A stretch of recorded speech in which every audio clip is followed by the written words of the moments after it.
And here we go on a Sunday evening. It's Mr. Young. And it's foreign in the building, bro. It's not just the two of us in the building today, my friend. We have a very special guest, which we will unveil in just a few short moments. I think if you follow our social media, you know exactly who it is already, huh? Yeah, man. And for this episode, especially for this episode, bro. Oh, no. I got my Red Bull ready, bro. It's the tall one. It's not the short can. It's the tall can, bro. Okay. Yeah, man. Less sugar, but more energy. I mean, I can't wait. Okay, supports mental function, but I think it's been destroying my mental function. Bro. The important question that chat wants to know, Foreign, are you a heel? I tell you what. I'm not the biggest heel on today's show. That's all I can say. That is true. Let's go. Okay, everybody get ready to have your your brains busted in just a few moments. Let's say hi to everyone in chat. Dave Royalty, good to see you as always. Alfred, Sarah, let's see. Yeah, the regulars. Here we go. Nice, man. Oh, damn. Okay, first of all, we are live, guys. Mm-hmm. Hold your horses. Dave is live with us on today's show. Bro, we were just like trying to be sly about it, dropping hints, not saying his name, and then this foreigner. Dave is standing there. Dave, might as well show everybody Dave's face. Hello, see? See? There you go. See, he's already waiting. You see, this fella, bro, we too early lah. We premature. Story of Foreign's life, is it? Foreign, you had one job. You had one job, which is to give the big reveal. And not only you gave the big reveal, you just went, oh, it's Dave. It's Big Dave to you. Come on, man. How long have you been around? I've been Big Dave for years now. How do you not get that right? Let me get another it's just one more word. You see, so I'm like trying to be sly about it. I'm like, oh, get brain busted. Get it. Oh, you know, and then this fella just dropped one Dave. I'm like, oh, God. Can we redo everything? We're supposed to do the sponsor shout out, but he already dropped the Dave already. So, okay, Dave, give us one moment, okay? I'll give you that one moment. Yeah. Okay, bro, please cheers, get a drink. Yes, correct. Yes, please go and drink up on your Red Bull as we shout out to Hasif, sponsor of the podcast. Let's go. Yeah, man. Okay, first of all, I'm so sorry, guys, but I need to send some news our way from our dear sponsor, Hasif, bro. What news? If you miss him, you haven't talked to him yet, you're a bit too shy to DM him, it's all good, bro. Okay. Because this week, he is going to be exhibiting for Katoshka, bro. You know, his very very famous brand of russet fries. Yes. All the Pasar Malam, he's always there. Correct. Last time you have seen him, would have been at the Pasar Malam during the Ramadan Bazaar. Correct. But this week, he's making a return at the Twilight Festival. I'm not sure whether you guys are aware of Twilight Fest. It's quite a well-known regular festival or bazaar. That one got vampires and werewolf, is it? Twilight Fest. Close Richard, the Cullen fella and Jacob. A lot of fairy lights, that's all I know, Twilight Fest. So it's happening at Suntec. I think it starts from Wednesday, if I'm not wrong. Okay. From Wednesday onward. So if you're ever in the area, you want some russet fry, you want to say hi to Hasif, go check him out, bro. Hasif will sparkle in the light, just like Edward Cullen during the Twilight Festival. Yes. Speaking of which, look at him hard at work as usual. I love stalking his Insta stories, by the way. Cycling over the weekend. What else is my bro doing? Look at all this cycling. Bro, you never know what he does. When he says he's really into fitness, 1 week he climbing Mount Rinjani. Yeah. Next week he is cycling across Singapore. What is this? Dolomites bound. He's going to Italy. Ayo. Hey, you're fancy, this fella. Yeah, Italiano. Hasif Rigatoni. Bro, you also got Red Bull, is it? Bro, Hasif in bike shorts, bro. I mean, come on. Hey. Drop him a follow just for that. Are we glazing Hasif? Hey. What's going on? Our sponsor must glaze a bit. Excuse me, this is how it works, okay? Okay, gotcha. And then eat coconut, eat prata, tissue prata, all this, That's the way. I'm pretty sure his friends did not consent to us using their images to promote the podcast. And then there we go. Russet Fries, his Katoshka stuff. Right, go check it out. Yes. 25th to 27th July at Suntec City, 12 p.m. to 10 p.m. You guys want some Russet Fries, want to say hi to our podcast sponsor, go check out Twilight Fest, guys. Let's go. Yes, and of course, as always, drop him a follow. Hasif_captures on Instagram, on social media. Drop him a follow and ask him, say, oh, that's a Tose la lama, Mr. Young. Anyhow, what happened to your rigatoni? Rigatoni, he fucking eating toast already lah. Stop with your fancy shit, Mr. Yan. No, I said paper prata. I said. Ah, I got the okay, wrong okay. dish. Anyway, we got Dave back. Let's go. You can see we take our sponsor shoutouts very seriously, lah. Yeah, it's all good. Yeah. Oh my god, it's Big Dave on the podcast, guys. The Let's Brain go. Buster! Welcome. Yes. Okay. Guys, thanks for having me. Foreign, great second try. You know, I'm a big believer in second chances. Thank so Thank you. That's all I can say. Okay, but this is a big deal. Let's set some context for our listeners. This is the first time in over a year since Big Dave has joined the podcast. First time this season. And we've always catch up with Dave or Big Dave in different stages of your career, I would say, in Grapplemax, right? Yeah. I think right before this call, we had this quick conversation and said that, I make an appearance every year. It's almost as if I'm coming for a yearly performance review, to make sure you guys are doing your job right and you guys are behaving yourselves. Yeah. Clearly 8 seasons of the podcast has not taught us anything. Nope. I mean, and if there's anybody who keeps us in check, especially when we do all these interviews after the shows, it's Big Dave. He always keeps us on our toes. If there's anybody that does it, the best. Correct. I just enjoy disturbing you guys. We enjoy being disturbed. Yes, that's the whole point of it. We are weird like that, I guess. But yes, once again, thank you so much for taking time out on your Sunday evening to chat with us. Div Royalty is very impressed by your unimpressed face. By the way. So, yes, how have you been? We'll in just a bit talk about, of course, what's happening this upcoming. It's so fast. Yeah, it's this weekend already. Pro Wrestling Festival 2. It feels like the first one just happened only. Yeah, man. Yeah, man. Yeah, I mean, it's been a hot minute for sure. The last time I was on your podcast, I think this was just before Dual Destinies. I can't remember. Yes. Yeah, some time has passed. I had surgery. I had a surgery for my nose. I can't really remember what exactly the scientific term was for it, but it was just meant to open up my nasal canal, because it was so tiny that the doctor said that he had no idea how I was breathing through my nose. Oh yeah. We had this conversation. And you're telling me full time, your entire wrestling career, you've always breathed through your mouth, which is correct. Wild. So I've I mean, subconsciously, the best I could do was to breathe through my mouth, which is not very normal, guys. You have to breathe through your nose, and you don't be a mouth breather. So according to the doctor, it was only taking in 5 to 10% of air. Wow. And of course, what goes in also has to come out, right? So very little, whenever I get infections, I fall sick and whatnot, very little stuff comes back out. So I keep falling sick over and over again. Wow. Yeah. So for context, the nose is supposed to discharge whatever infections that's inside the sinus pockets and whatnot. But my nose is not great at doing that. So I kept falling sick. I got sick of falling sick, and I went for the surgery. Yeah.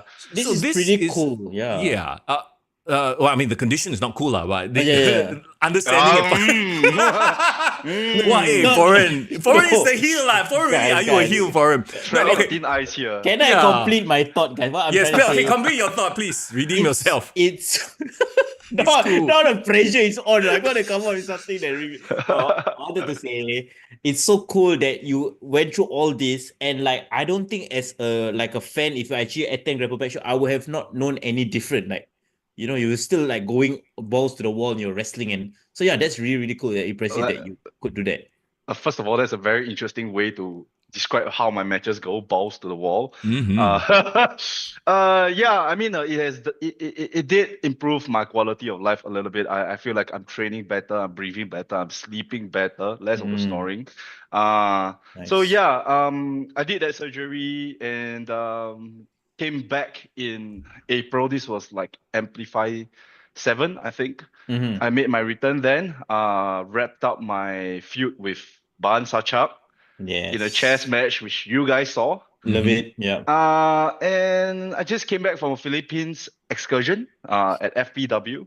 So right now we're just waiting for PWF to happen, and then we'll see what is there for the horizon again. Yeah, but 100% kudos to you for not ever making it a thing. You know what I mean? We would never have known if you never told us, right? And I mean, I want to rewind it a little bit. Was this something you always had, or was it something that just came about because of, I don't know, when you grow up, things grow in weird ways, right? So like growing up, did you, like looking back, have issues with breathing and stuff like that? As far as I know, I can't say if I had it for life, but I know I've breathed through my mouth for very, very long time. The doctor did say it was a structural deformity, so I would like to think that I was born with it, Yeah. rather than, something happened and, yeah. So, uh, I couldn't make it a thing if I wanted to because I didn't know about it until the doctor told me about it. Right. And was this like a random checkup that you did? Or Yeah, it was. So like it was really bad. I was sick for like 2 months at one point of time. Wow. And I thought that wasn't normal. So when you're sick for 2 months, you think that, maybe something is going on with the body. We should go and check it out. You may never know there's something underlying there. Turns Gotcha. out, fortunately, it was just a nose defect. And once it was done, I felt a lot better. So yeah, I can't say it's a very fun experience because they like stick plastic pipes into your nose and it goes all the way back in. Yeah, so Wow. man, every meal I had tasted like snot. And Yeah. how long was this for that you had to kind of like post-surgery have this in you? Post surgery wasn't that long. This recovery process, it takes 6 months, but the first 2 weeks is the most crucial. For around 7 days, they had to leave the plastic pipes inside. It's really hard to breathe. All you can taste is snot, and I That's can't say why. it's great. I can't. Yeah. Yeah. So And the solidifying of the structure, like how do they actually, restructure your nose in that sense? As far as I know, they did restructure. They just destroyed stuff inside. So basically, there's a tool for them to stick up my nose, and it was like scraping I don't know, flesh Wow. or parts of the nasal canal. Whoa. Yeah. Wow. To essentially open up the nasal canal so that air Correct. can go in and Correct. out Yeah. better. Yeah. Wow. Sounds gnarly, man. Respect, Yeah. bro. Yeah. Well, I was under anesthesia, so that's great. Right.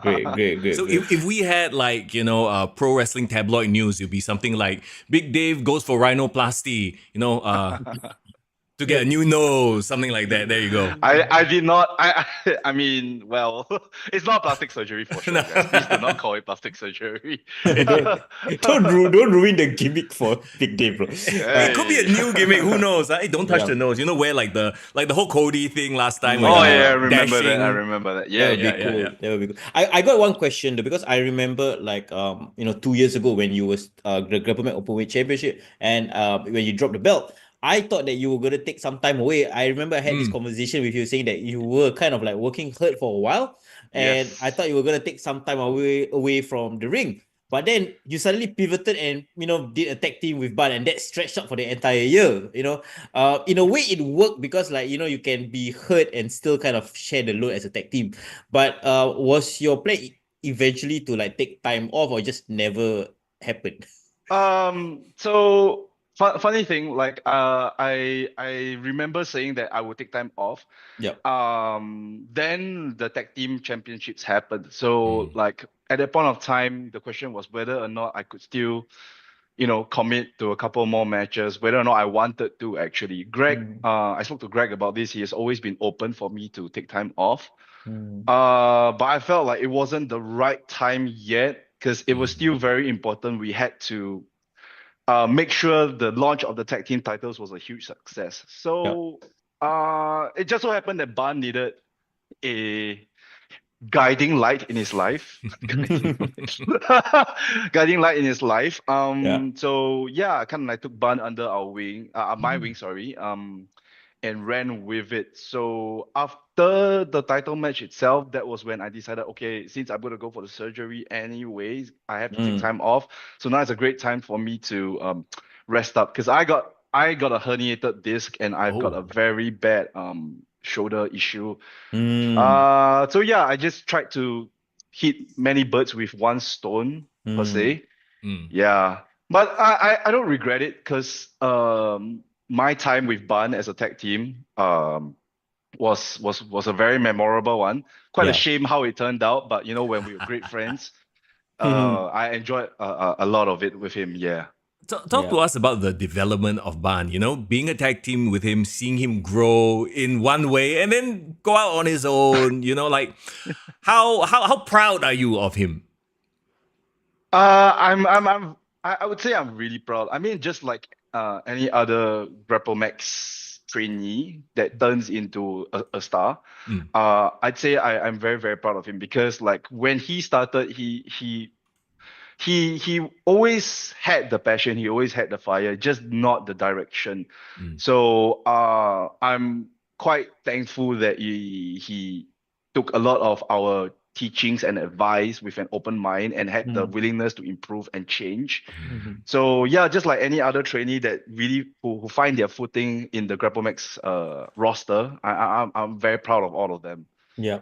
I would argue that I remember there was a time where Ban was positioned as a babyface, and we felt like, he did feel a bit bland, like there wasn't really much of a character. And then that all changed when Broken Bat was formed. I felt like, wow, okay, if there's anybody that can bring that nastiness or that character out of him, it's gotta be Dave, right?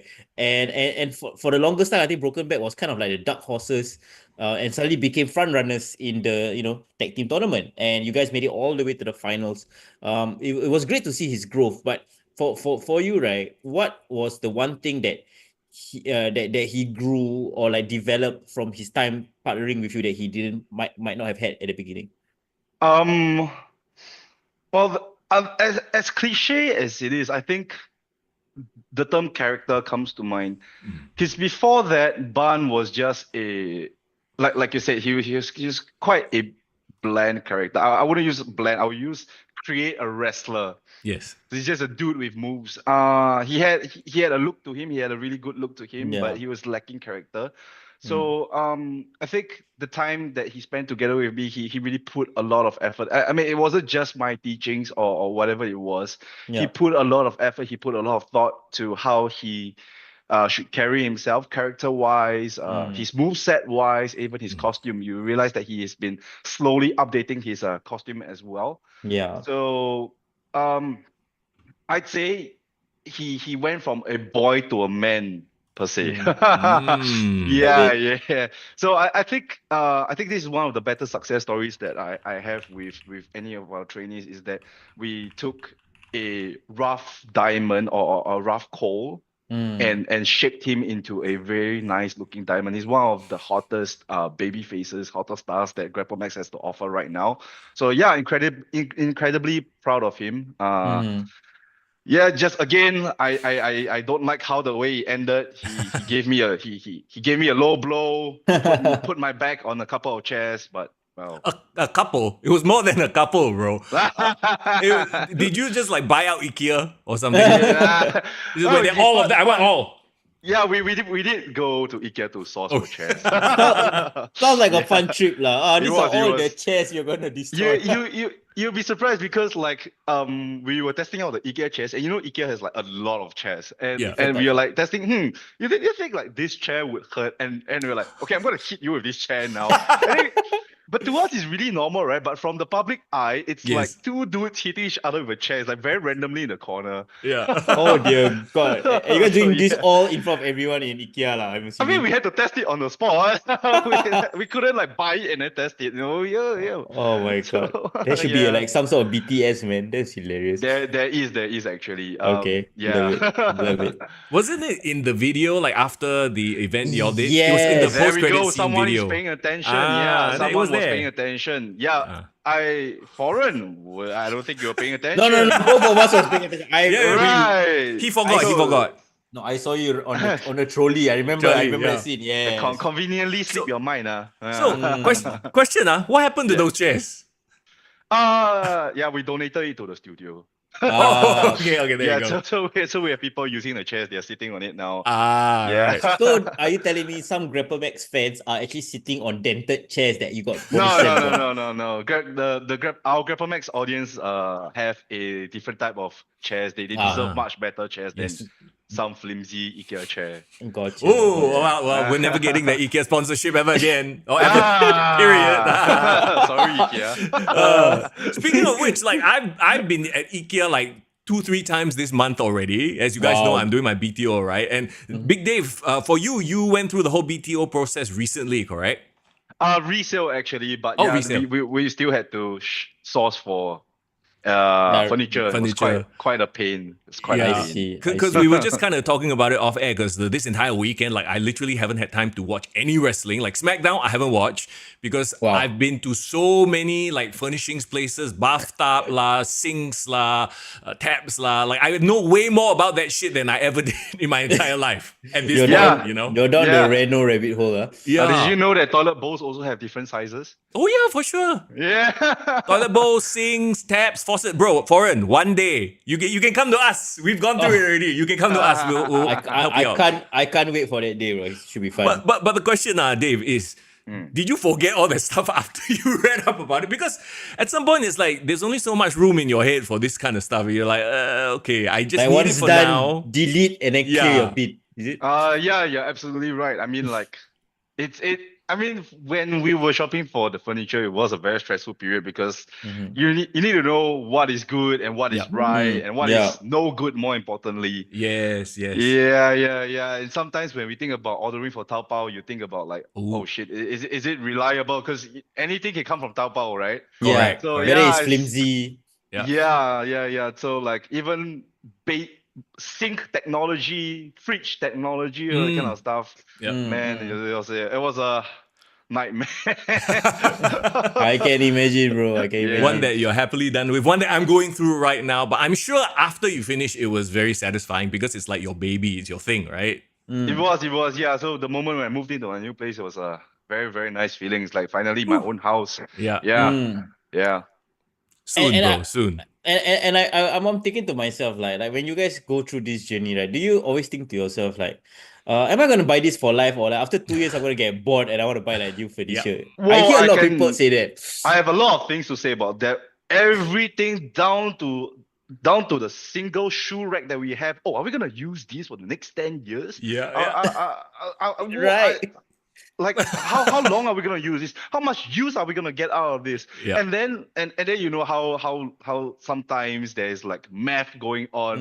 It's like I'm paying $5,000 for 10 years. If I use this X number of times in the 1 year, is it worth it?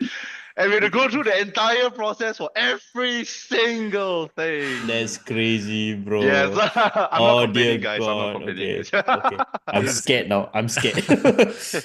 It will be a fun learning experience. And like I said last week, right? Go JB. A lot of stuff you can get, like, you know, things like chairs and tables. You get from JB, they can send over. You get it for like, you know, a lot cheaper. Right. Yep. So now we've already completed the part of the podcast where my girlfriend will listen to, because she said like, oh, your first 10 minutes I can relate, but everything wrestling related I cannot relate. Don't know what's going on. Hey, a lot of wrestling is real life. If you think about it, the betrayals, the friendships, the relationships, you know, that's why we love watching the drama of pro wrestling. Wait, you experienced all that buying furniture, the betrayals. Oh yeah, also. When I can tell you the heel turn, you know, my vanity turned heel on me. On the first week when it came in, because the plastic started peeling. Oh my god! Already. Shit. Yeah. It looked really nice online and everything. We bought it. It came in. I forgot the construction guy. Yeah. And I forgot the name for it because I'm so mad about it. Contractor. Yes. They installed the vanity, and within 1 week, the plastic inside was peeling. Oh no! Holy shit! Go buy back. Redo the entire thing again. Yeah. This goddamn thing turned heel on me. Yeah. Oh fish! Can I buy extra or is it okay? No lah, they refunded lah. Okay, thank you. From Taobao one, is it? Yeah. The one thing we bought from Taobao. Okay, now we go for Temu, guys. Let's go. Temu. Yeah. So before we go too far, you know, let's steer it back to wrestling. Let's take it back. Yeah, one more thing. Yeah, I think you said like, what have I been doing since then? Since last time we met, I would say that I'm more heavily involved, more than ever, with the creative side of Grapplemax now. Nice. Many meetings on booking the show. I mainly produce quite a number of matches for the shows as well. So like the Causeway Jam main event was produced by myself. Wow. Yeah. Okay. That chaotic main event. recently, what was it? NWE matches as well. I produce a lot of the matches nowadays, which is a very nice feeling when you see like the matches pay off and you see the crowds going crazy over it. But it's so stressful because like if you don't do well in match production and it will translate as a product and the crowd will go mild, it's such a stressful job. Yeah. This is such an interesting like like call it diversion from like being purely a wrestler, right? You Yeah. are thinking about booking matches, producing matches. Would you say that this is like a Triple H role in a way in terms of like matchmaking, or is it purely the like an agent role that you're producing matches? I would like to think I'm like a Jamie Noble, Bobby Roode kind. Because Okay. in terms of booking, we Greg and I we have a lot of meetings about booking talent and booking our own guys. Well, basically how it works is Greg gives me the deck of cards to play with, and I try to make the best plays with those deck of cards that he gives me. So that is essentially my job. So I try to make the best product with what I have. So I wouldn't say I'm entirely like Triple H, although I do want to have that glorious beard of his. We all do, bro. Yeah, We we all all do. do. Yeah. So yeah, I more like a Bobby Roode, Jamie Noble kind of behind the scenes producer. Yeah. Yeah. So right now, as you know, a person who's working on the creative side of thing, right? Like, what inspires you? Without giving obviously anything away, lah, but like, what inspires you in terms of, is it other wrestling that you watch? Is it TV shows, movies?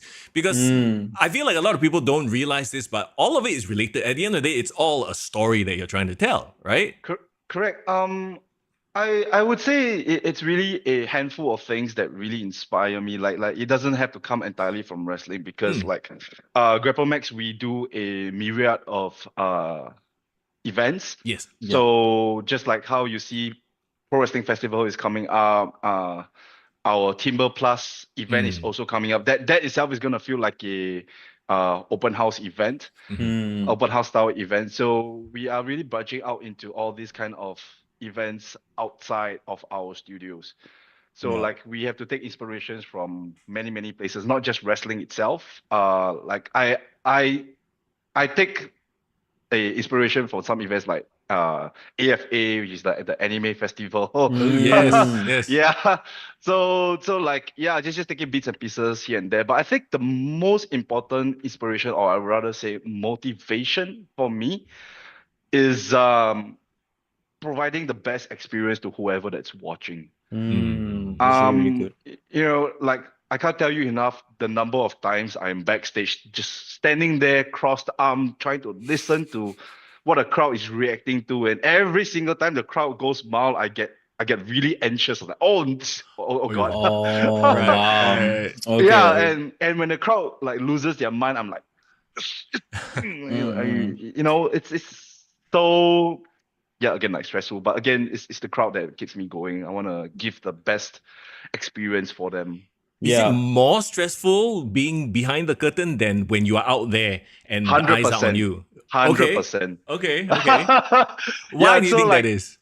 I think the wrestling part to me is very natural already because little fun fact, it's my 12-year anniversary. Wow. This coming August, 12 years of wrestling already. So congrats. Thank you. That's crazy. Yeah, I grew up in the industry per se. So I started at 18, now I'm like 31. It's crazy. Yeah, damn. Okay. It's almost half my life wrestling, Yes, So it's become very natural. In fact, I enjoy the wrestling part. The production part takes a lot more mental prep and mental work itself. So for me, I think that is much more stressful than the wrestling itself. Yeah. I just want to call attention to the chat. Your ex tag team partner Ban is on the chat, and he says match producers don't get enough credit. As a match producer, I'm pretty sure you agree. Why is he being so nice to me now? I wonder. And Div also said, Dave is really smart. Is it a callback to your previous nickname? Oh, say. Wow! I like that pun. What a throwback, man! Smart Dave. Yeah. Smart Dave. Yeah. Yeah, I mean, like, there's a lot of things that you don't get to see behind the curtains. It's not just the match producers, of course. Like, we have so many crew members that deserve credit. people who help out at the merch stand, people who help usher audiences like yourself to their seats, people to help to clean up the ring, maintain the ring. All these people, they are equally important as a match producer or a performer. So like I wouldn't just say, match producers don't get enough credit, but I would say like there's a lot of people who do things behind the scenes who are not seen. Yeah, so I think everyone deserves equal credit. Yeah. For sure. Tell us about, like, I know Grapplemax, right? You guys have been doing so many different things at different places. Like, in terms of being creative, like what you guys did recently, right? At the, oh my God. I forgot the place name already. Pink Fest. The projector? No, the projector, Pink Okay. Fest, yeah, and all the different things. Like, I mean, as far as wrestling companies go in Singapore, like, I feel like you guys have expanded your range quite a fair bit. Yeah. I sorry, your question. Yeah. Talk to us about that. Like, when these concepts and ideas are brought to you, right? Does your mind suddenly go, okay, we can do this, like, tell us about the creative process there. Being secondhand at being Greg's secondhand in creative. There's a lot of yeses, but there's a lot of no's. I would say between the two of us, Greg is the more ambitious one. Okay. You are the filter. That's what you are. Gotcha. So, like you mentioned about Fight Club 5, we had so many crazy ideas. Like the cinematic brawl was one of the more achievable ones. And of course, like we talk about inspirations just now, WWE in their COVID era, the AJ Styles Undertaker match, Firefly Funhouse. We thought about that and we wanted to replicate something like that because it's never been done in local wrestling before. And since it's also on the big screens, might as well, that's a absolute cinema.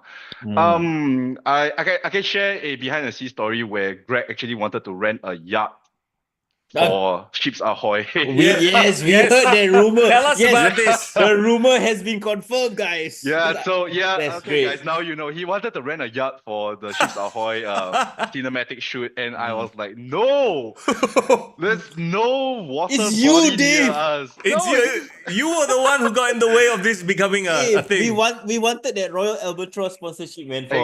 Guys, hate me all you want, but so long as you can justify how Ships Ahoy get back to the cinema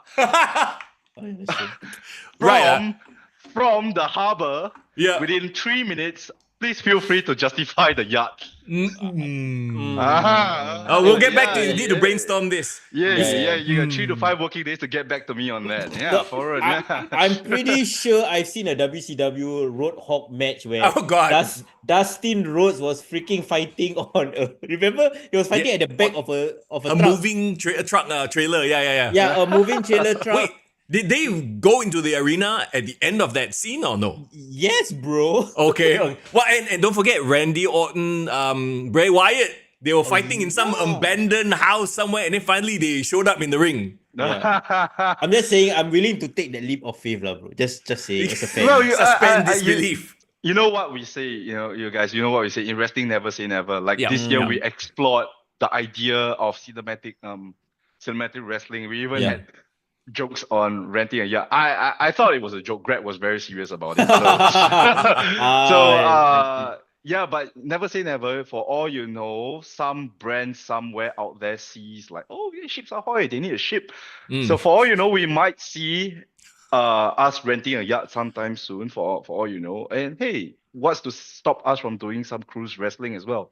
Ooh, I think that would be awesome, like a Jericho cruise, but Jericho. Now we are your direct competitors. Let's go! I love it. They control the Western Hemisphere, bro. You just control like Southeast Asia and like Malaysia side. I'm not gonna promise anything, but you never say never in wrestling. We're always trying to expand our horizons. We're always exploring ideas.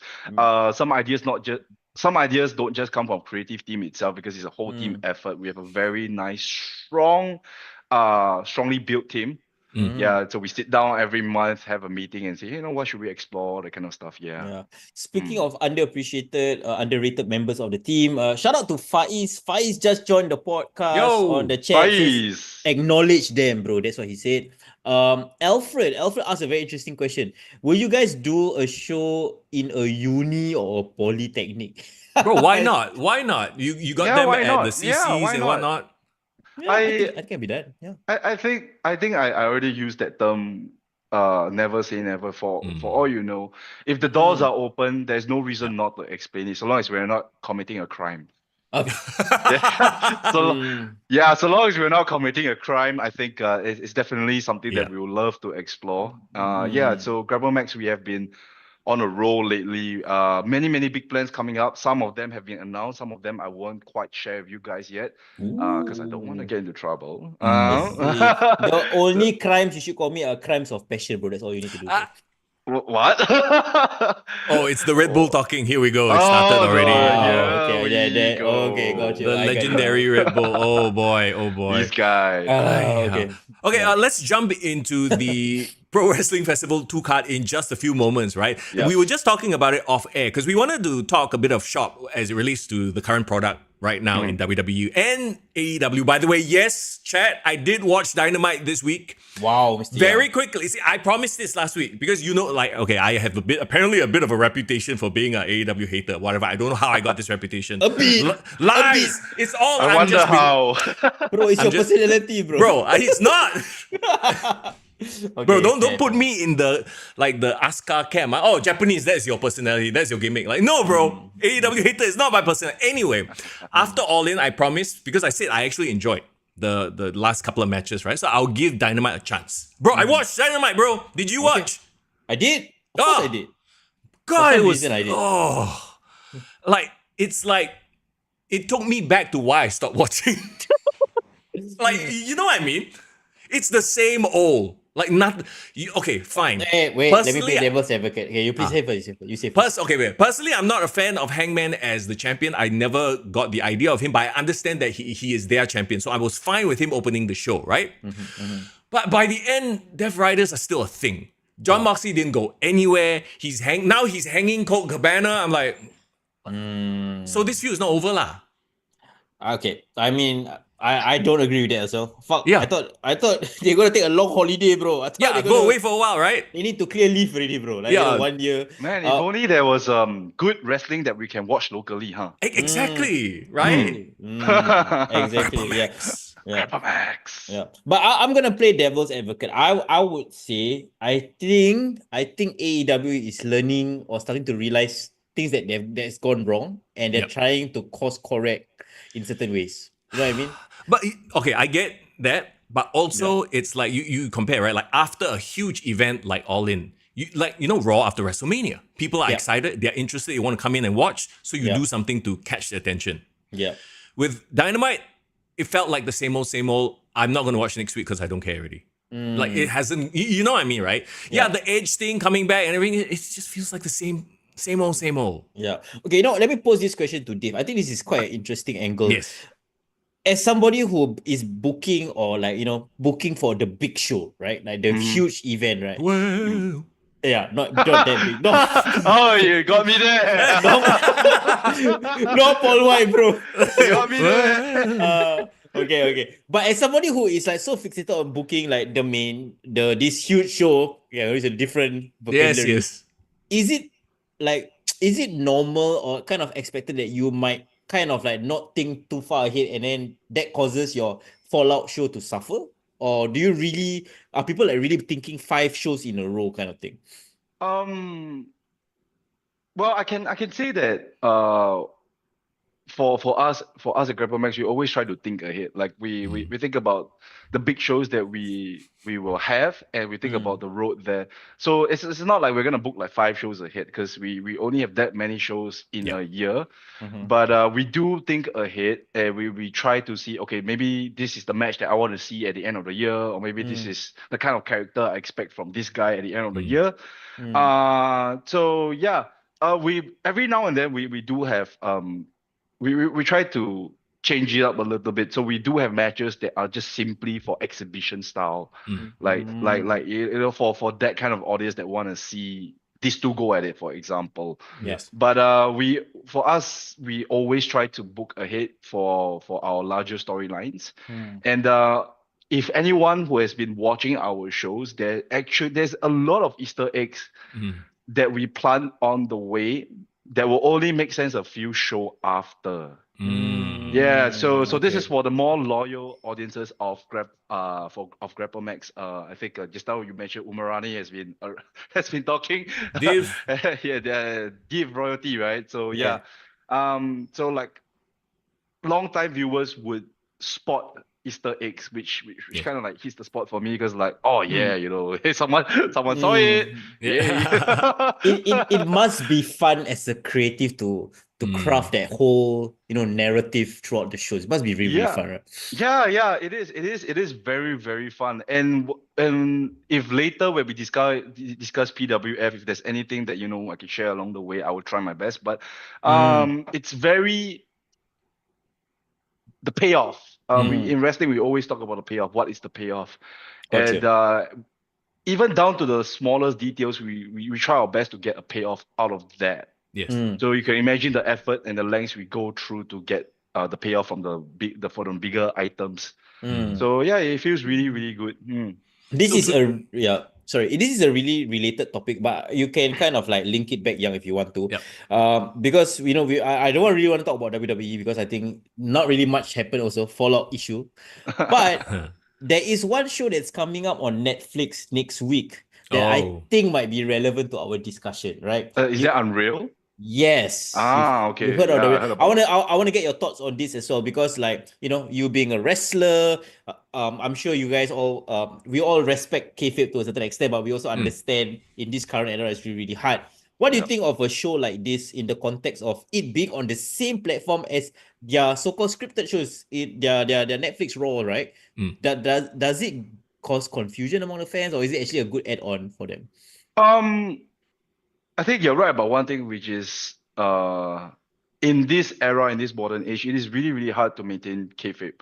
It's a wrestling term for those of you who are unsure, but I'm sure everyone here is a wrestling fan already.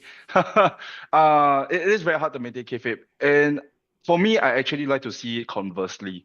What they see, like us as wrestlers, right? When I come through the door to a show, when I walk through a door, it's an experience from start to finish. Like every performer I see is in their characters. Those guys are wrestlers. So that in its own is like turning on an episode on Netflix and expecting this guy to be the villain, expecting that guy to be the hero, right? But once you switch the episode off, you immediately know that, hey, this is just a very normal dude in real life. So it's exactly the same as how I see it when people come to our shows. They come to our shows, they get an experience from top to bottom. You interact with the performers. We always tell our wrestlers to at least be 70%, 80%, if not 100% in character. Just don't randomly turn heel on anyone. And then the foreign stand up asks, "Are you a heel?" This guy. Are you a heel?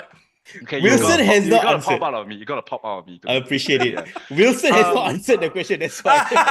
None of us know. So, like I said, like I don't know what's on Wilson's mind, or maybe I do because I was his mentor from the very beginning, and I gave him a lot of cryptic messages when he beat me for the titles.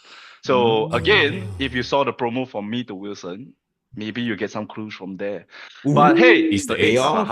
Easter egg. You see, it's been planted 2 years ago actually. So damn, like an eggplant lah, essentially. what? Eggplant. Guys, Easter eggs and he's been planted. Eggplant lah. Guys, let's send some eggplant emojis. Let's go. Eggplant emojis in chat right now. Let's go. Yeah. Is my logic not logicking? I don't know what you guys talking about. Eggplant and then sweat emoji. Let's go. So about the converse side, right, which is the other side of the show experience. We're all very normal human beings. I think there is a flair to our characters.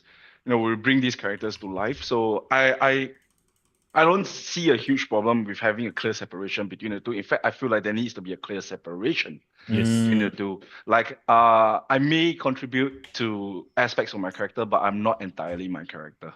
So, yeah. Okay, So so I think you are pro a show like an Unreal in this current context, yeah, lah. I think it's very good to educate the audiences to let them know that this is what wrestling is, and it adds an interesting Mm. depth to Yeah. it. It's no longer one dimensional. Yeah. Like Mm. obviously nowadays people are educated enough to know that there is no such thing as a real dead man.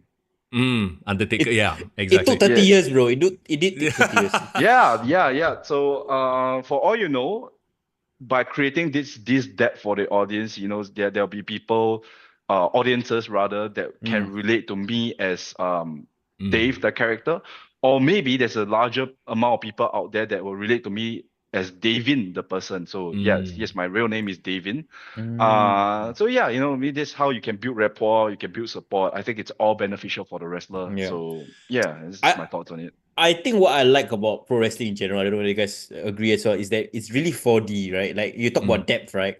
Like for Yep. example, like traditional like movies is like, yes, you're performing, and then that's Yep. the one level, and then you learn about the behind the scenes, there's the second level, and then you have like the fans kind of having that discussion and discourse as the third level, right? But Mhm. what I feel it's 4D is because we are almost like a choose your own adventure. You can Yeah. kind of script the narrative. The fans can kind of like decide where you want to go. Even things that can happen in the personal life of the wrestler behind the scenes can also bleed into like kayfabe Yeah. as well. So And many layers to that. we've seen that happen so many times, right? Like you are working the quote unquote the smart fans. And a lot Yeah. of them have been doing that Yeah. as well, right? And Yep. I'm at this point still convinced that the whole Seth thing was a work, by the way. I still think that's a work.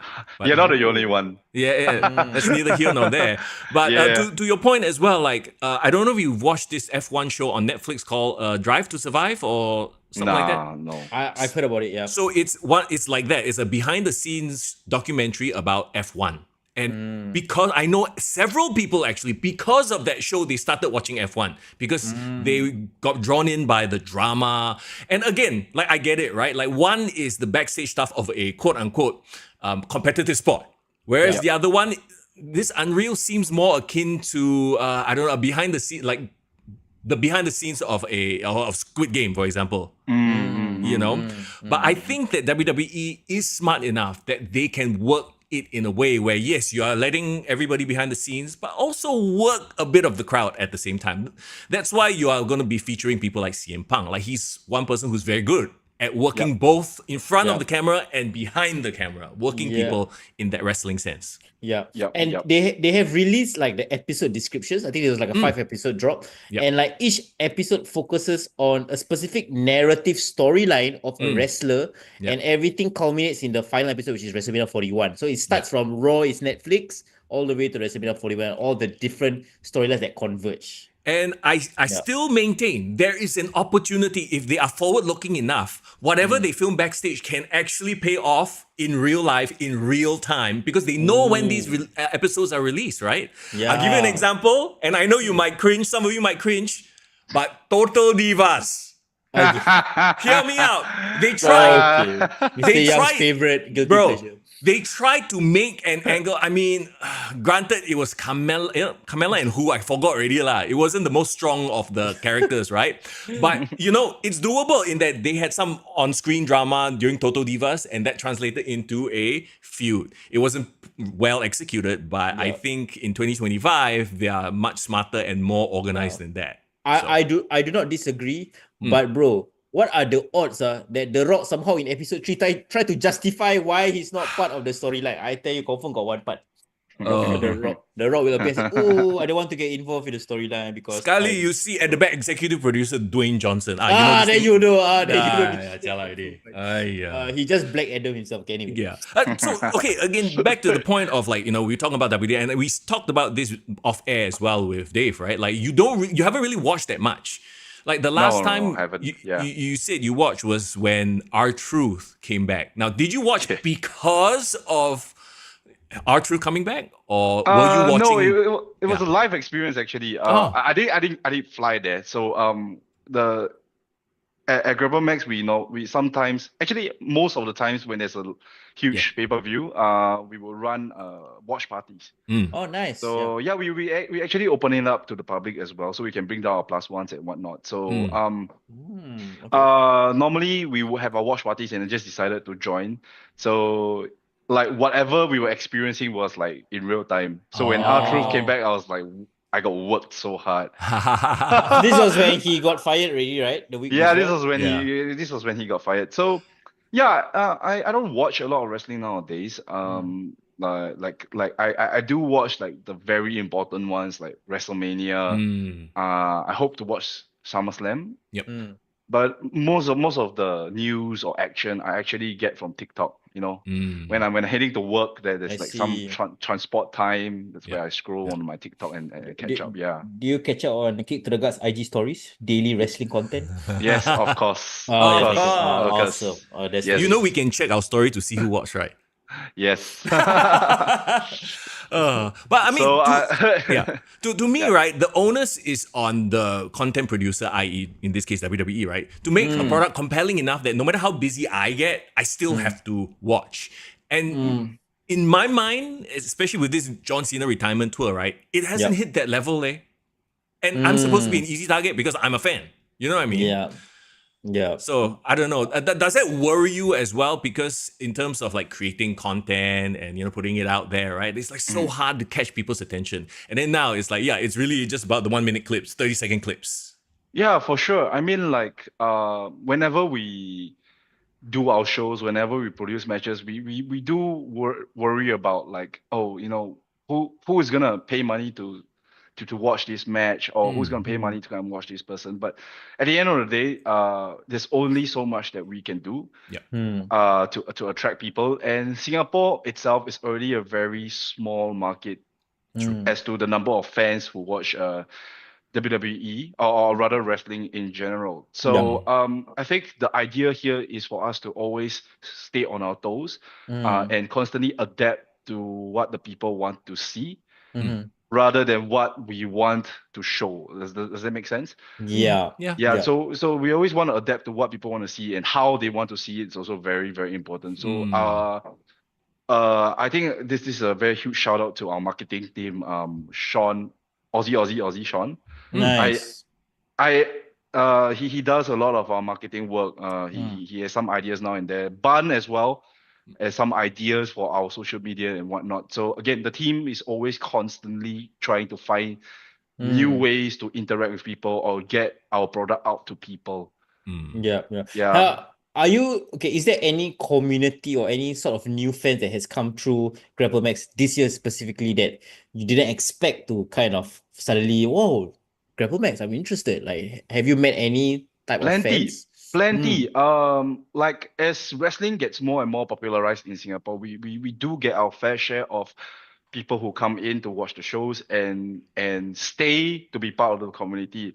Like one of them was the twins, right? Amani and Alani. So both of them, they just one day showed up and they told us that, oh hey, we saw you guys and we want to learn how to wrestle and we want to debut on the shows. Wow. So there was one of two people. Recently, NWE, we had debutants. We had Maximilian and Nish. Yeah, Maximilian and Nish. So all of these guys somehow found out about us. Nish had a school project about us. Wow. I think it was last year. He came down to film.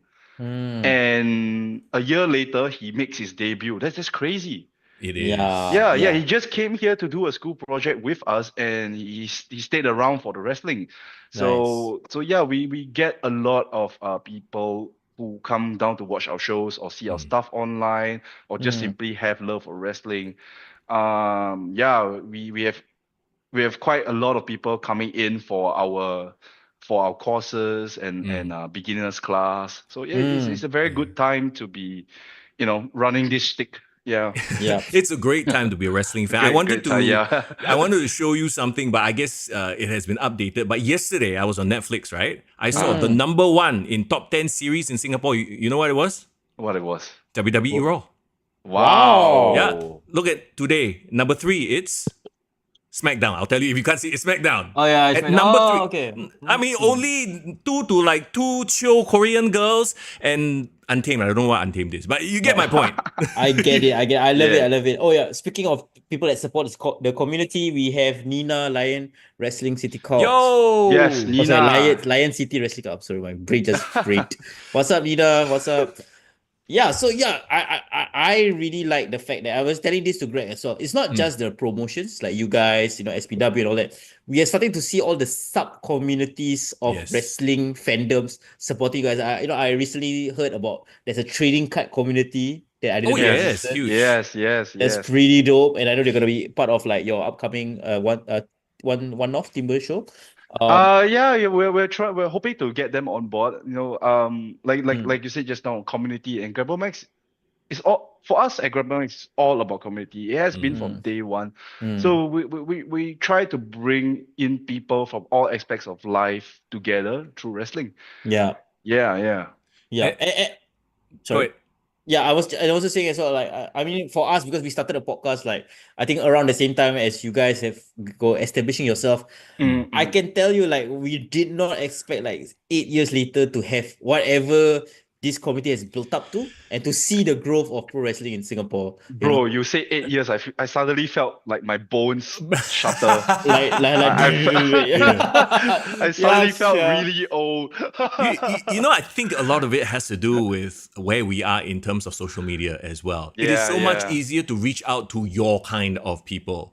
I mean, I don't mean it in that way, but you know what I mean? Like our tribe, as it were, quote unquote, in this sense, pro wrestling fans, right? Like, I don't know if we've ever seen a time in history where being a nerd for something is celebrated like this, like trading cards, comics, for sure. So, anime. Yeah, again, like for us, it's all about the community. That's why we have this tagline where we say that everyone is welcome. It doesn't matter like where you're from, what's your background, who you are. So long as you love wrestling, you are one of us. Yeah, and that's beautiful. I think at our upcoming Timber Plus show, it will be a great demonstration of that. We'll share more towards the day itself, but we are working really hard to try to get collaborations. Some of them have already been announced, but we shall see. I'm not sure whether it's breaking news for people who are on the chat, but I think it's safe to say, Mr. Young, that we can also announce as well, right? Yes, for go ahead. Side. Yeah, so for those of you who heard the news, Kick to the Gut is going to be part of the collaborations. Let's go. Set you guys up for that, There you go. That's a proper setup. Now I learned. There you go. It's on their Instagram, by the way. You haven't seen the poster once again. Nashwan killing it. I assume this is Nashwan's work. I believe it's not. It's not. Whoever it was killed it as well. I can't say for sure, but I think Ban had more of a hand on for this particular one. Okay, there you go. Slam and Savour, by the way, is what it's called. But you're right. I think we will cover that closer to the date. It's happening at the end of August 30th, right? Yes. 30th of August, 3 to 9 p.m. Everybody clear your calendars. Yeah, it's gonna be a massive event. It's gonna be a family day out. If any families out there are interested to catch wrestling, lots of activities. We have Indian clubs coming up. We have a improv, create your own wrestler character by a improv. I'm not sure to call him a coach or a teacher, but improv guy. Yeah, improv guy. Okay. So he's there to help. Help. If you guys want to make a makeshift character, just for the fun of it, we have that as well. We have academy matches, NW academy matches. Our young boys and girls will also get a chance to perform before the main show. And of course, not forgetting big guests like Kick to the Gut podcast is coming down. Filipino Pro Wrestling. Wow. Yeah, members of Filipino Pro Wrestling are coming down as well. I've just been there myself. Great promotion, great people. I love them. You guys are in for a treat. And of course, the biggest one yet, Dick Togo. Dick Togo is coming back. Who will he be facing? We're not too sure yet. But it's gonna be a banger. All I know is Jordan or like. Excuse me. Who? Sorry, what?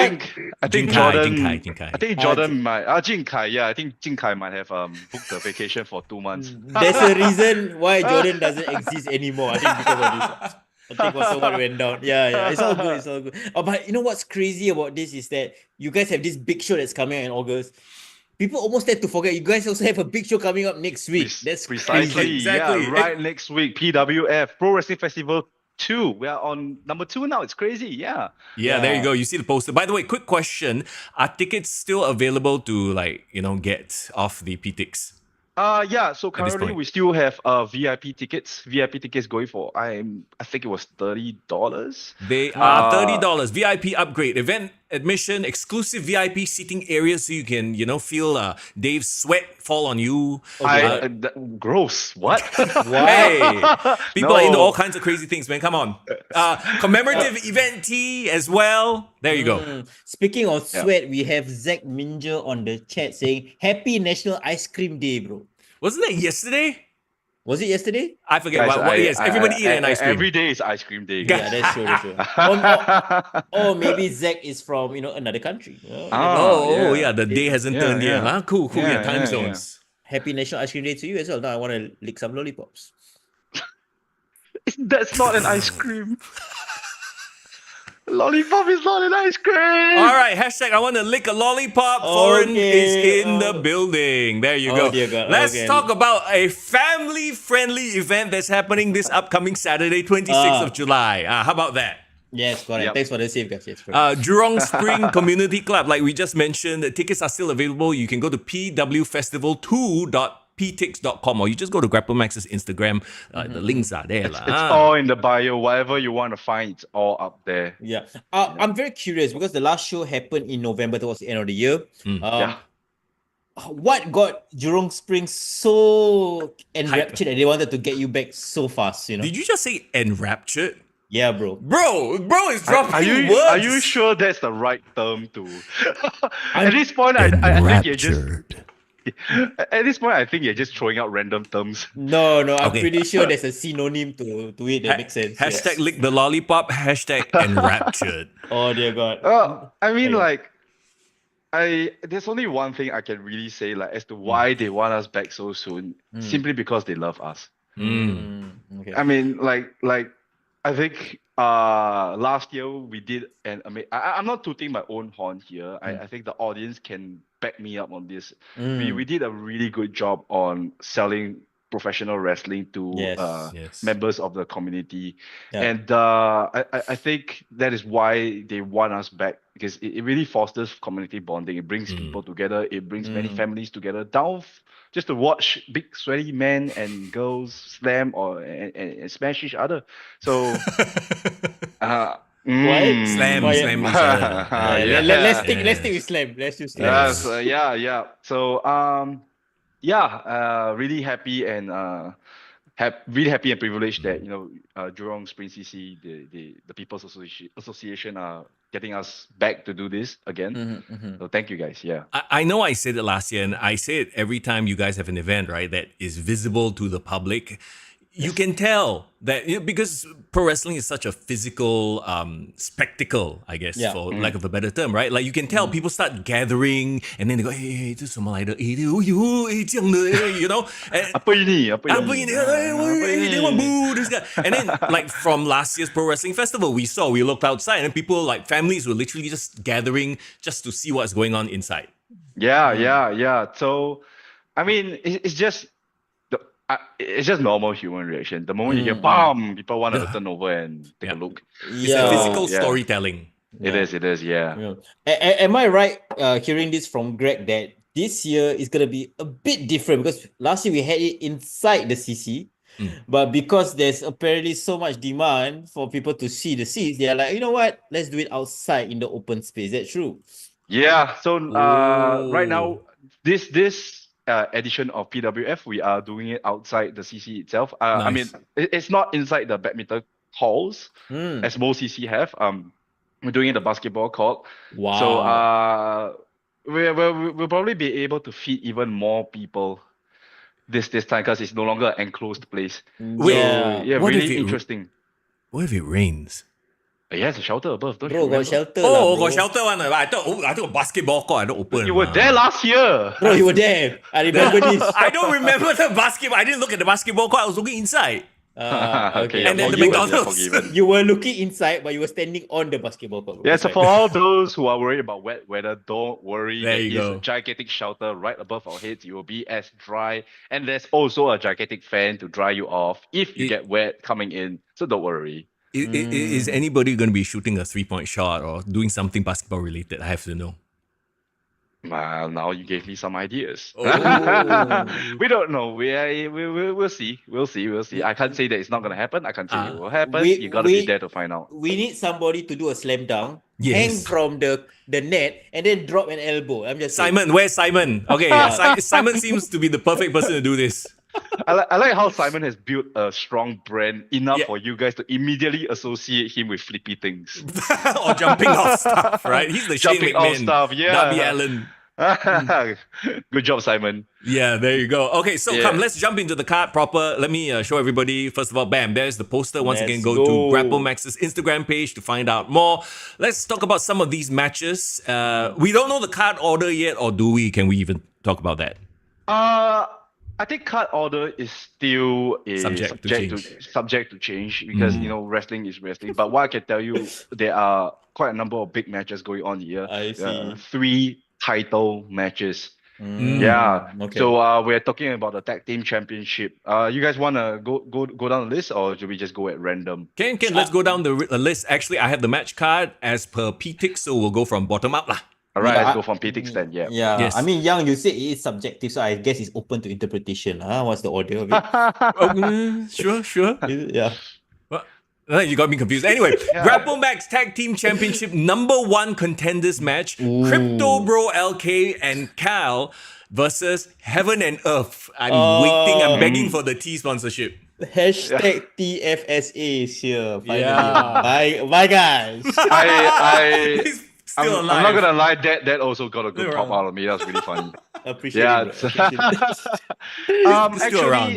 Actually, before that, I just want to say, sorry, tag match. We gotta put you aside for a moment. Okay. Before the show, there's actually an NWE Academy tag team match. Another tag team. Okay, gotcha. So I will associate with a pre-show.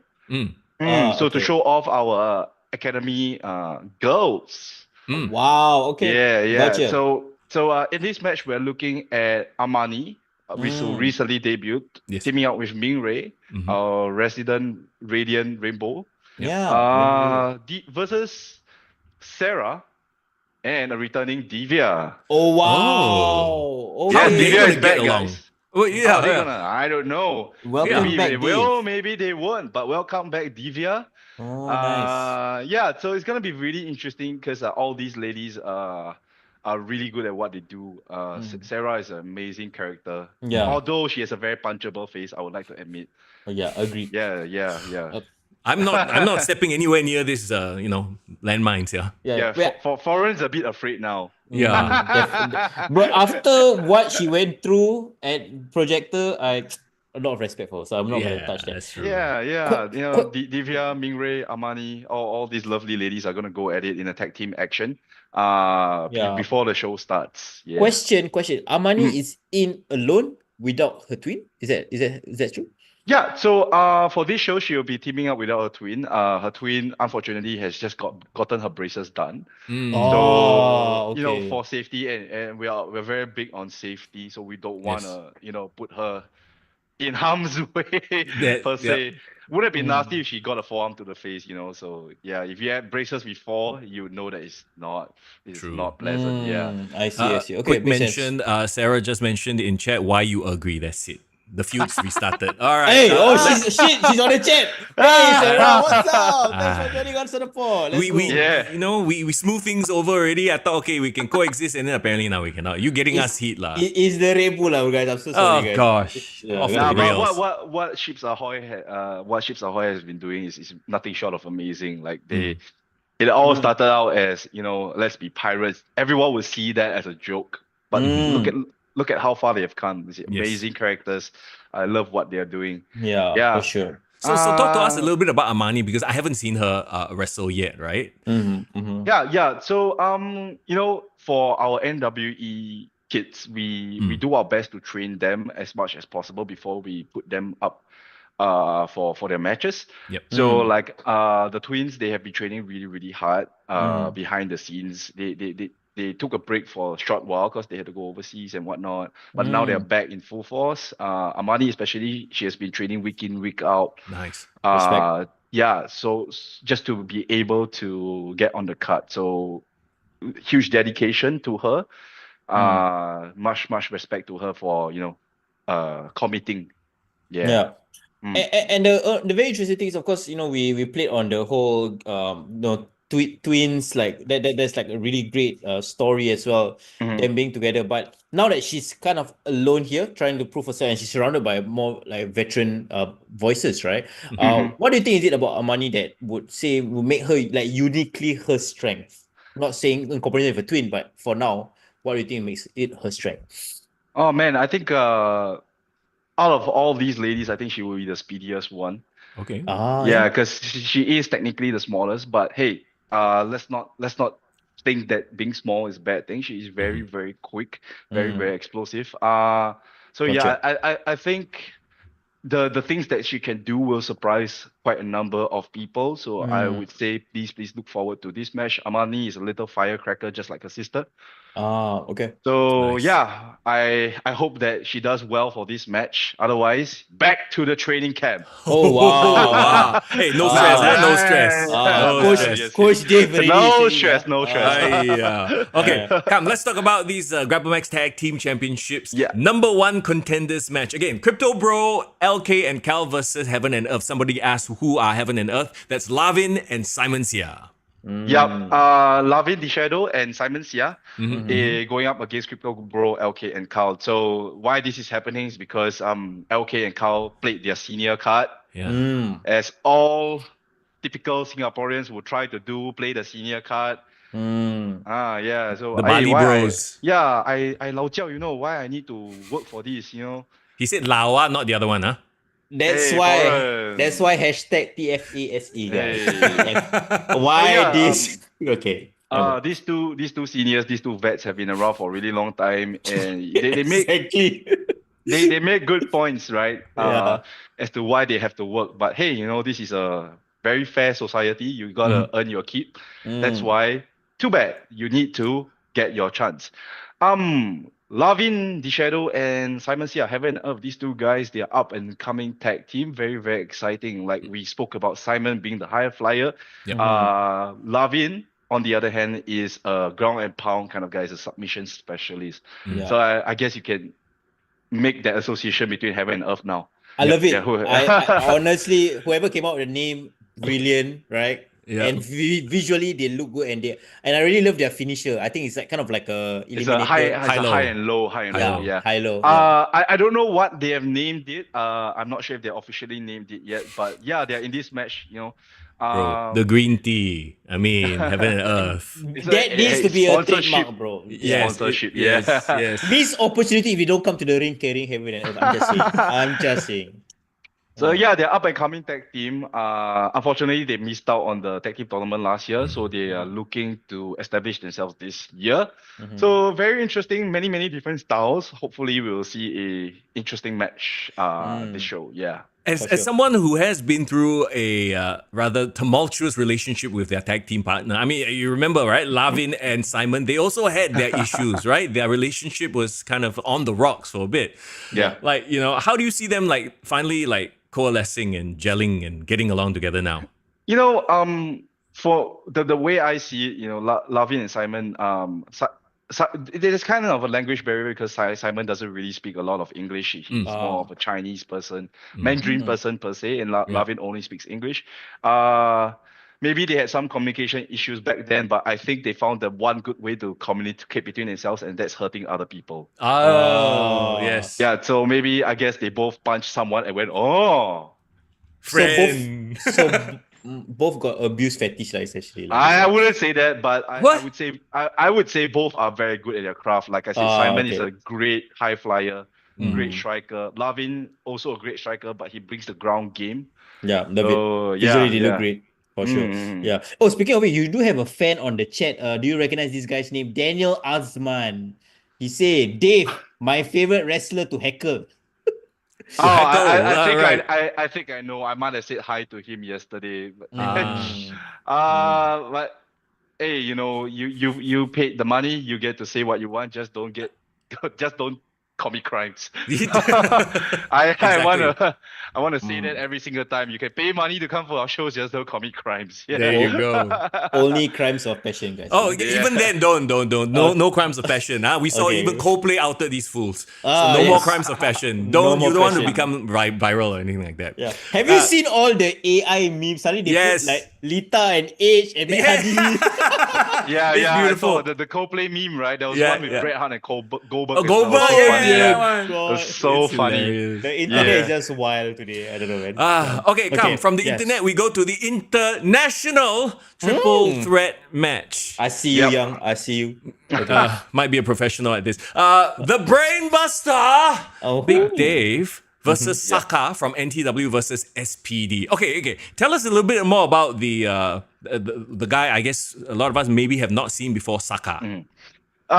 So yeah, a little fun fact about Saka. This is not his first time in Grapplemax. Oh. He has wrestled in Grapplemax many years ago. I think this was Really? 2018 or 2017 Night Festival. Chat, please correct me. I can't remember which year was it, but he has definitely wrestled in Grapplemax before. Here's what he looks like. Yeah, so Saka is very, very interesting. He's a very proud wrestler from New Taiwan.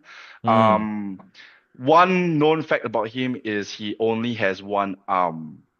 Oh, wow. Yes. Okay. That's Yes. I good. thought Nashwan accidentally cropped out the wrong things, yeah? That's No, I actually... mean it's there. The code is there. But Oh. yeah. So not a lot of people know about nice. this, but Saka does have a disability, but that has not stopped him. In fact, that has made him even more powerful as a wrestler. I think a lot of respect goes to him That's dope. for turning disability to ability. So he's one of those unique wrestlers that I think Singaporean fans would love to see, and I think he brings a very unique style to the table. We shall see. That is really, really cool. Very cool. Yeah. Div says the confusion when Arsenal Saka is also in Singapore the same weekend. Okay, this is a football player? Yeah. Bukayo Saka. Yeah, I'm an Arsenal fan, by the way. Of course you know. Gotcha. Yeah. So Is his Arsenal star boy right now? Star player. Yeah. Oh, and for added context for Mr. Young, the Newcastle, Arsenal, and AC Milan is coming to Singapore next week for friendly. Yeah, they are. Oh, friendly, Yeah. right, like tournament Wednesday, lah. I think. Wednesday, yeah. I see. Okay, there you go. Yeah. Gotcha. Just it's now we not- got the it's not- NTW Saka here. Yes, it's not the Yes, Arsenal correct. Saka, it's NTW Saka. Not the same Saka. No. Yeah. Then we got SPW in this SPD in this match. Yes. Mr. Young. The first two maybe- threw me. The first two letters threw me. Yes. Okay. Maybe never scold him enough. Now he's starting to. Yeah, exactly. He started chanting random initials these days. Yeah, so SPD is no stranger to our fans. Obviously, he's one of the most well-loved guys agreed. in Grapplemax, and SPD has been around for a really, really long time. Yeah. So he has the mind for wrestling. He has a very lovable face. Even though I hate to admit it, I would love to punch his face. Gotcha. I don't know why y'all find his face so admirable or likable. I don't know. But yeah. Zayden's partner apparently is in love with SPD. That's it. SPD. Yeah. Big fan. There you go. Yeah. Div says, Mr. Young, don't anyhow open doors. that door shall remain closed. Yes, sorry, go ahead. Yeah, never say never, guys. Yes. Never say never. But back to the point. SPD to us, he's one of the biggest stars that we have. If y'all know his origin stories, how he came up as a wrestler, and how he became the main eventer that he is today, I think everyone will grow a newfound respect for him. But I think that story is up to him. Up to him to share. I'm not going to share it. For sure. Yeah, but personally, I do have a lot of respect for this guy. Yeah. All I can say, he has been a very powerful warrior throughout these years, last few years. Yeah. He was a warrior, and he had to power through a lot of hardship. So kudos to him. Much respect. And Big Dave, I won't talk too much about that fella. The third man, I was about to lead into the third man in this match with I don't know what this is supposed to be. Big Dave, please explain the sign. Big Dave is just making fun of you. I see. Actually, that fits. That really fits. Yeah. That's true. personally, for me, Big Dave is a character that loves to stir the pot. Yes, for sure. In real life, I do that every now and then. No, very obvious, bro. I think you've seen the interviews with Kick to the Gut. You know that I like to stir the pot a lot.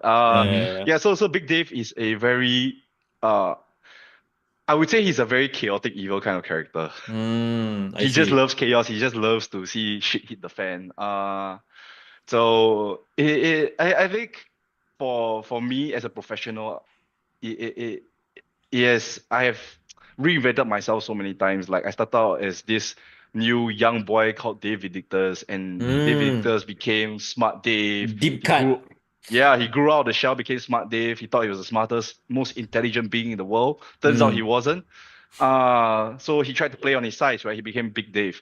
So Big Dave. I leave it up to you guys. Big what is up to you guys to decide. But I'm big in every sense. Big moves, big power moves, the brain buster. Big moves, big character, big shit stirrer, or whatever you want to call me. So that's what Big Dave essentially is. He's a very chaotic evil. Sometimes he'll go chaotic neutral, but mostly chaotic evil. D&D terms coming all, huh? Yeah. Dungeons and Dragons for those of you. I play a fair bit of Baldur's Gate myself. So. Oh, okay. There you go. There's a deep cut for me, at least. I've always felt. Because recently I actually played a Dungeons and Dragons campaign. I know I'm like collecting the Infinity Gauntlet of nerd, right? No, it's for real. I got pro wrestling, I got comic books, Marvel, D&D, Magic the Gathering, shit, man. How are you married, Mr. Yam? How did I make it out of high school? That's the real question. That's true. Oh, you know what? I didn't go into cosplay. That would have been the third one, the sixth one. Mr. Yam in cosplay. The whole gauntlet, then that one. But Dave got, so we cannot disrespect cosplay. So. Yeah, I did cosplay before, just so you know. There you go. Nothing wrong with that. Nothing wrong with that. It's just the thought of young in cosplay just... that's what I thought you said. Yeah, there you go. Yes. Too much there, huh? Back to what I was trying to put together. Like, when I play D&D, because in Dungeons & Dragons, you roll a character, you role play a character, right? Isn't that what pro wrestling is, in a sense? It is. Yeah, so I'm not surprised there's actually a lot of crossover between cosplaying, D&D, roleplay games, and pro wrestling. Like, people who enjoy that kind of stuff will, enjoy the other kind of stuff, right? Yeah, for sure. That's why I'm creative. Yay! For sure. I definitely enjoy roleplay as well. So, yeah, it's pretty good. I feel like there's some nuance to that, but let's move on. Oh my gosh! There's an underlying meaning to that, I'm sure. That Red Bull. Okay, so this match, what can we expect? I think all three men bring really, really different styles of wrestling. Big Dave brings the striking, the power. SPD brings the. He's also quite chaotic himself. You don't know what is he gonna do next. He's a little bit loopy in the head. Saka, the interesting one. How is he gonna outspeed, or is he gonna out overpower Dave? SPD, we don't know. I think that is a wild card that we are all looking forward to. For sure. Yeah. Yes. Let's talk about the inaugural Grapplemax Rising Championship. Yes. Oh, the debut of the title has been seen, right? But we're crowning a new champion in Grapplemax. It's Devon from NWE, the Hitman Julian Creed, which we've sung the praises of this guy for many episodes. Calvin, I always cannot. Is it Lang or Lang? Lang. Calvin Lang. Angmo. We got Angmo. Okay, Calvin Lang. I'm gonna put my foot down right here and now. It's called Calvin Lang, guys. Lang, not Lang. Lang.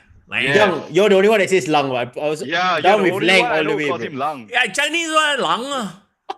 Lang. Okay, anyway, Calvin Lang and the Velvet Voyager Christian. Okay, I love it. Okay, first of all, for those who haven't been following Grapplemax, tell us about the Rising Championship. Why was it created specifically? I think the Rising Championship is the embodiment of quite simply hard work. And for anyone who is looking to rise up the ranks. So if you look at all the names who are in this Rising Championship, guys, Devon, Julian, Christian, Calvin, all of these guys are guys who want to rise up to greater heights in their career. That's why we are having them in this match. These guys are maybe just at the breaking point to reach main event level. We don't know yet. Yeah. They are all hungry. They want to be the main event, and this is their ticket in to become the best of the best in Grapplemax. So yeah, I would say the embodiment of hard work and also support from the audience as well. Gotcha. And I like how this match came together because I was actually at the NWE event the previous time, and the main event was actually Devon, challenging for the right to enter this match against another one of his competitor, Ned. So, how do you feel, especially from a booking perspective?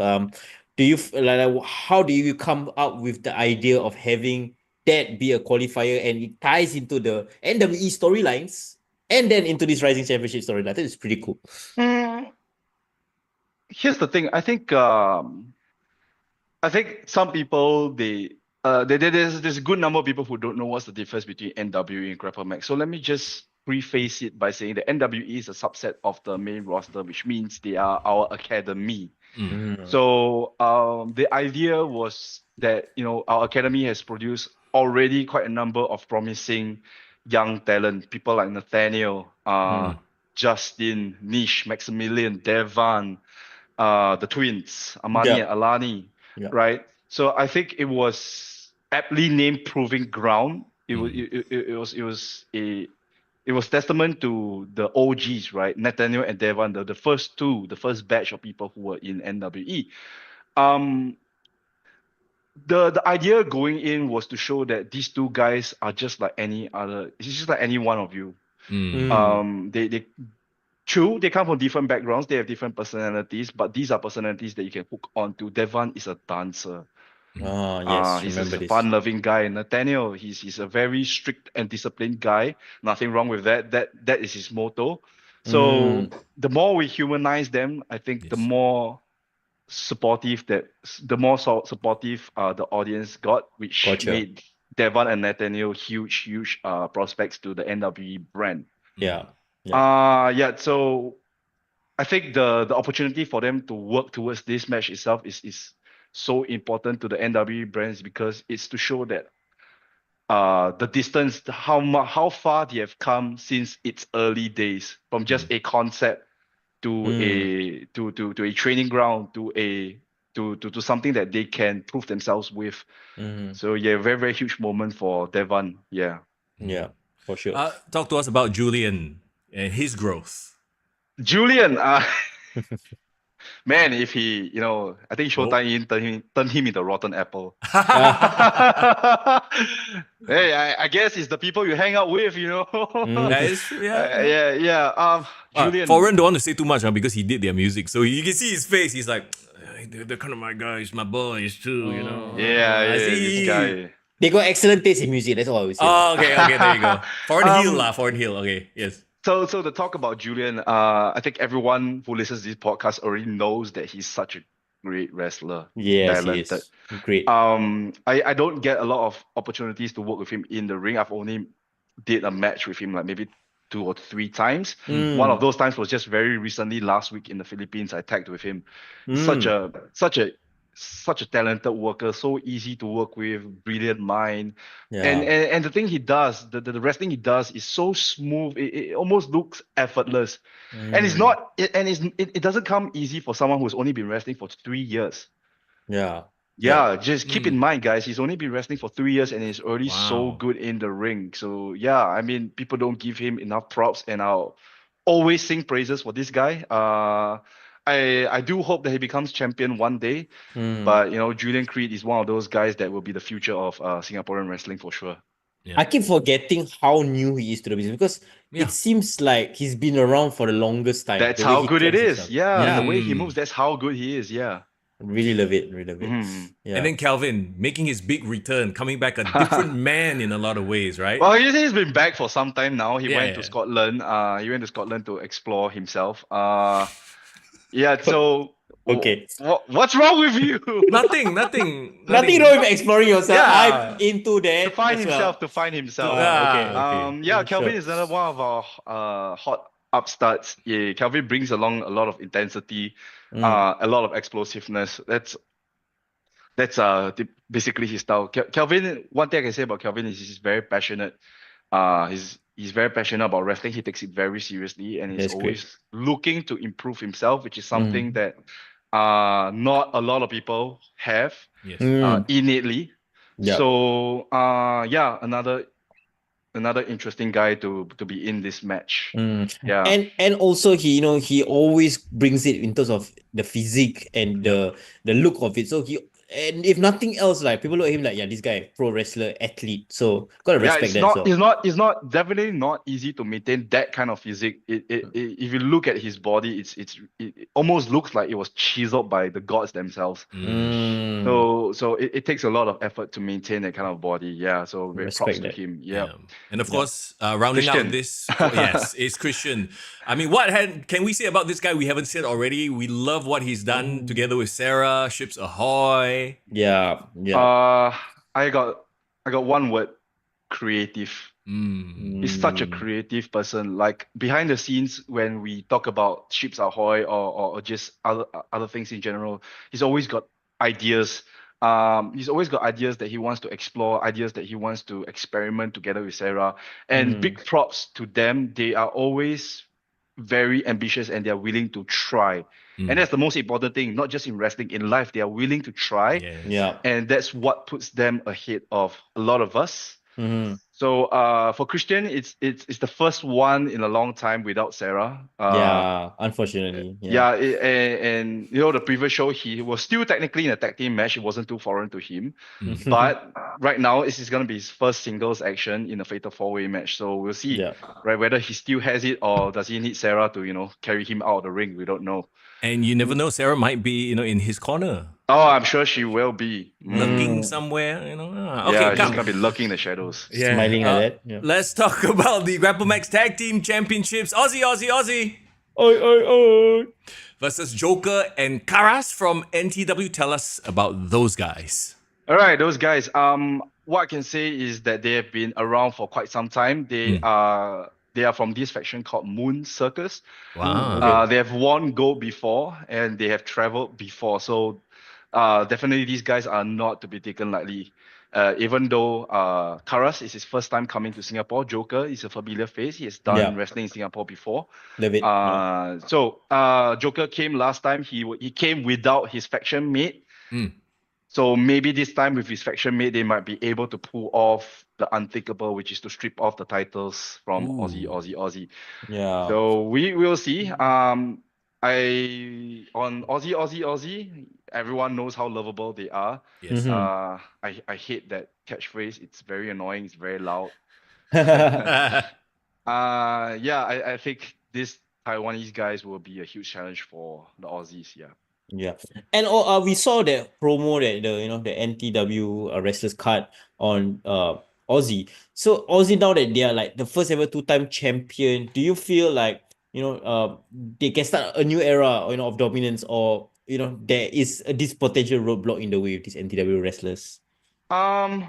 Well, I can say they're definitely looking to start a new era, and every match should be a roadblock for them. No match is an easy match, not in the Grapplemax universe. Everyone we bring down, they are well tenured. These guys mean business. Like we don't bring down easy competition. So I'm sure this is gonna be a massive roadblock given the experience that Moon Circus has. Yeah. Against Aussie. I do believe that Moon Circus has the edge on experience in terms of years in wrestling. Oh. Yeah, Okay. yeah. So this might be very interesting for me. There you go. Yeah. And then we have what I will assume is the main event of the evening. Grapplemax Openweight Championship. A man you know very, very well in Ban versus Hotshot. Yeah, it's not a man, it's both men. Both men whom I know really, really well. One turned his back on me and stabbed me in the back. Oh wow. I will have it no other way. He stabbed me in my back. Okay. Ban Sachak, and the guy who took the title off me, Hotshot. You are the perfect analyst for this match, I would say. Yeah. Unbiased because you don't like them both. Or Big Dave doesn't like them both. Don't like is a very weak term. Okay, there you go. But in all seriousness, Ban Sachak, we mentioned just now how he's a rising star. He beat all odds. He has been going over all his obstacles. He beat Dave. Unfortunately for me, he beat Dave. Now Yes, he's he ready did. to spread his wings. And he's very popular with the crowd. One of our top. So very explosive, very agile. Yeah. I would say he's more explosive than Hotshot. Oh wow. Yeah, I Ooh, would say. interesting. Good hot Yeah, take. so Ban Sachak, like I said, like any other up and rising guy, he's very, very hungry for gold. And you Yeah. can see it in his promos, you can see it in how he carries himself. Hotshot, on the other hand, I would say it's not his best. It hasn't been the best few months for him. I think he has been really, really frustrated with how things have turned out recently. Just like in Causeway Jam, he was walked over by Greg and wasn't named the MVP. Ban Sachak was the MVP of Causeway Jam, saving Grapplemax from MyPW. Let's not forget that. It wasn't Hotshot, it was Ban Sachak.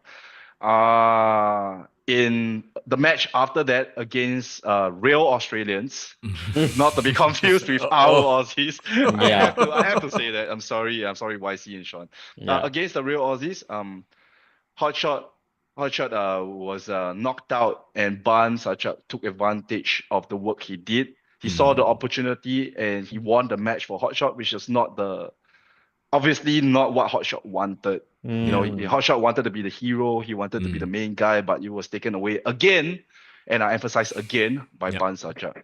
Gotcha. So all this led up to our most recent NWE show where, Ban Sachak was a kill-shotted by Hotshot himself. Yeah, I remember this. Oh, you do remember this because it was such an impactful moment. It got people to stand up off their seats and ask the very important question. Everybody say it with me in chat right now. Foreign, go ahead. Are you a heel? Hotshot, are you a heel? Tell me. I need to know. So I need to report accurately. That's what I need to unfortunately, Hotshot is not here to answer our burning questions. But I don't know if he has turned towards the darker side or he was just simply sending a message. As a champion, I would like to show to everyone that, hey, I'm still boss around here. I'm still the number one guy around here, and you better respect that. It's almost people have taken for granted that he has held the title for nearly 2 years. It's crazy, right? So funny you should mention that. I'm sure that what you observe is what Hotshot is feeling. Maybe he feels overlooked. Maybe he feels taken for granted despite being the champion. He has been a fighting champion for Grapplemax since he became champion. So I can see why he could be frustrated or upset. Again, it's the exact same thing I told him before he became champion himself. I told him that, the mountaintop is a very, very lonely place. Yeah, when you look behind you, there are only people trying to knock you off. There's no one trying to keep you at the top. It's a very lonely place. You will grow tired. How you stay champion is a personification of what kind of competitor you are. So I think I would like to say Hotshot is going through that right now, feeling that distrust, feeling that frustration, feeling overlooked. And I guess the question is that going to affect his performance against someone who's riding a huge wave of momentum in Ban right now? Well, I mean, for Hotshot is champion for a reason. He's beaten guys that are much more experienced than him, bigger than him. I mean, one great example, again, we're bringing back to Hotshot versus Big Dave. Right? It was the biggest match in Grapplemax history, and he showed up. So who's to say that he's not going to show up this show? I don't think so. He's going to show up, just like how Ban Sachak is going to show up, riding that wave of momentum. So I would say it's going to be a wave of momentum versus a brick wall. So who's going to give? We don't know. You have to be there to see what happens then, won't you? Yeah, exactly. You got to come and see it. Quick question. Who are you rooting for in this match? I thought you were going to ask the other question, but okay, yes. I'm rooting for the referee. Let's go, my guy! So I can't say who I'm rooting for because I hate both of them equally. Right? Both of them, they have different things to bring to the table. Ban Sachak obviously brings a fresh face to the championship scene. Yeah. Whereas Hotshot is looking to continue to establish his legacy as champion in Grapplemax. He's almost, I mean, give it another 3-4 months and he'll be champ for more than 2 years. Oh wow, yeah. Think about Crazy. that. Think about that. In our illustrious history, Hotshot will be the first to do that. Will it happen again? We'll never know, but he will be the first, and that's what is very important to Hotshot himself. Yeah. I think both have a lot to prove. I think that's the most intriguing part about this story. Yeah, for sure. And I can't wait to see what Wilson does. But I also can't wait to see Ban kind of take up that main event role and really embrace it, for sure. But you know, whatever happens, I think these two guys, as far as Grapplemax sees them, I think these two guys are cemented as top guys already. Yeah, so I'm not rooting for any one of them, but I know these two guys will bring Grapplemax to greater heights.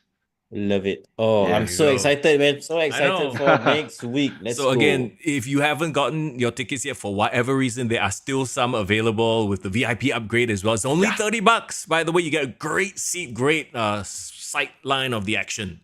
Yeah, come be part of the community. You know, don't be shy. We won't bite. Come and say hi. For all you know, you might find yourself living your dreams. Yeah, or you want to find new friends. We can also be your friends. Yeah. So oh wow. We can be your friends. That sounds very scary. It coming from me, it might sound scary, but most of us are very friendly. Yeah. Yeah. So you know, Pro Wrestling Festival 2, Jurong Spring CC. We hope to see you there. And on top of that, our August show, August 30th, is going to be a stacked event. We got many collaborations coming in, including our boys, Kick to the Gut. Thank you. Many matches on the day itself. Big guests coming down. Tickets are already up on sale. Please.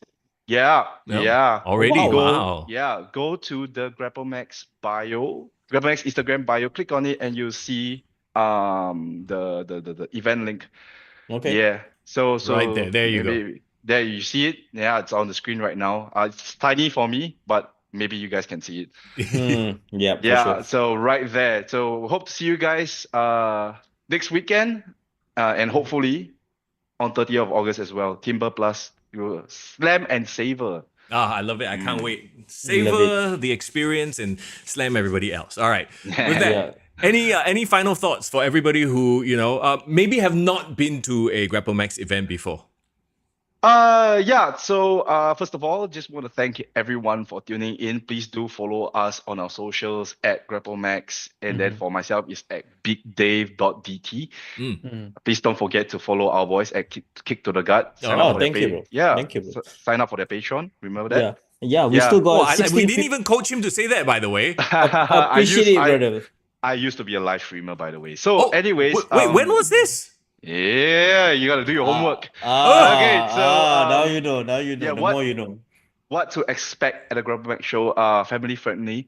A nice day out with your kids or your partners, girlfriends, boyfriends, your significant other, grandma, grandpa. You can bring them down if you want to. We'll do our best to entertain you guys. 2 hours of unlimited fun. Maybe some drinks involved. We shall see. Depending on the place. Yeah, Slam Savour. We'll definitely have drinks there. Let's Drinks go. and food. Yeah, it's in a food court. So, yeah, if you're looking for fun, a nice Saturday night out, trust in us. We will entertain you guys. Gotcha. I can't wait to be part of it. Yes. I think on our side, we'll be doing a bit of like a Pat McAfee style preview show. It should be fun in front of a live audience. Pre-show panels, you can come say hi, and you know, who knows, you know, all kinds of crazy things happen at these pre-show panels. Big Dave might show up and tekan us. I mean, there's a history there. It seems expected. It seems expected at this point. So right. I saw that as an invitation already. Don't worry. Oh dear God. Okay. We'll be ready. According to Daniel, he said Dave is my wife's favorite. Daniel, why not your favorite, bro? Why? Wife. Interesting. Role play there. Okay. On? Yeah. Go chat. Okay. That's what he said. Go chat. Okay, there you go. Dave, once again, thank you so much for spending your Sunday evening with us. I know you got an early day tomorrow as well. Yeah, it's my pleasure. Thank you. But yeah, once again, thank you so much. And Grapplemax Pro Wrestling Festival 2 this weekend. Be sure to get your tickets if you haven't already. Very quickly, let's jump into a sponsor spot right now. As always, we got to give a big shout out to our boy Hasif_Captures, Mr. Finance Bro, Fitness Bro, F&B, Entrepreneurship Bro. Go have a day with him lah. You never know. He might want to savor some slammings as well, bro. So you never know. So be sure to follow him. And we're I'm just gonna try to convince you to come to this upcoming event for Grapplemax. And also do him a favor, go check out Twilight Fest this week, as he is gonna be selling a bunch of awesome russet fries for Katoshka. So yeah, check it out as well.